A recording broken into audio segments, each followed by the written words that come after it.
मेरे मन में सुदामा के संबंध में एक बड़ी शंका थी। एक विद्वान ब्राह्मण अपने बाल सखा कृष्ण से छुपाकर चने कैसे खा सकता है। आज भागवत के इस प्रसंग में छुपे रहस्य को आप सभी से साझा करना जरूरी समझता हूं, ताकि आप भी समाज में फैली इस भ्रांति को दूर कर सकें। सुदामा की दरिद्रता और चने की चोरी के पीछे एक बहुत ही रोचक और त्यागपूर्ण कथा है। एक अत्यंत गरीब निर्धन बुढ़िया भिक्षा मांगकर जीवन यापन करती थी। एक समय ऐसा आया कि 5 दिन तक उसे भिक्षा नहीं मिली। वह प्रतिदिन पानी पीकर भगवान का नाम लेकर सो जाती थी। 6वें दिन उसे भिक्षा में 2 मुट्ठी चने मिले। कुटिया पे पहुंचते पहुंचते उसे रात हो गई। बुढ़िया ने सोचा, अब ये चने रात में नहीं, प्रातःकाल वासुदेव को भोग लगाकर खाऊंगी। यह सोचकर उसने चनों को कपड़े में बांधकर रख दिए और वासुदेव का नाम जपते जपते सो गई। बुढ़िया के सोने के बाद कुछ चोर चोरी करने के लिए उसकी कुटिया में आए। चोरों ने चने की पोटली देखकर समझा कि इसमें सोने के सिक्के हैं, अतः उसे उठा लिया।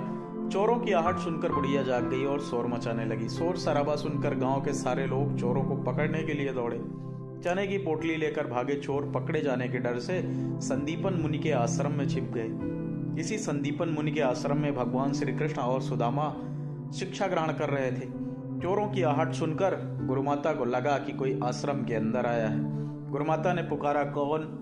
गुरुमाता को अपनी ओर आता देख चोर चने की पोटली छोड़कर वहां से भाग गए। इधर भूख से व्याकुल बुढ़िया ने जब जाना कि उसकी चने की पोटली चोर उठा ले गए हैं, तो उसने श्राप दे दिया, मुझ दीनहीन असहाय के चने जो भी खाएगा वह दरिद्र हो जाएगा।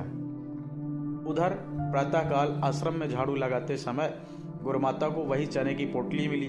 गुरुमाता ने पोटली खोल के देखी तो उसमें चने थे। उसी समय सुदामा जी और श्री कृष्ण जंगल से लकड़ी लाने जा रहे थे। गुरुमाता ने वह चने की पोटली सुदामा को देते हुए कहा, बेटा, जब भूख लगे तो दोनों लोग मिलकर इस चने को खा लेना। सुदामा जी जन्मजात ब्रह्मज्ञानी थे। उन्होंने ज्यों ही चने की पोटली हाथ में ली, सारा रहस्य जान गए।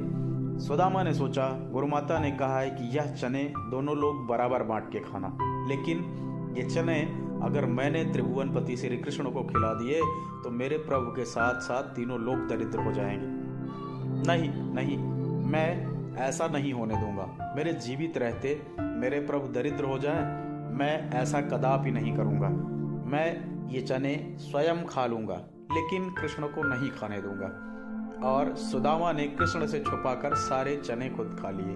अभिशापित चने खाकर सुदामा ने स्वयं दरिद्रता ओढ़ ली, लेकिन अपने मित्र श्री कृष्ण को बचा लिया।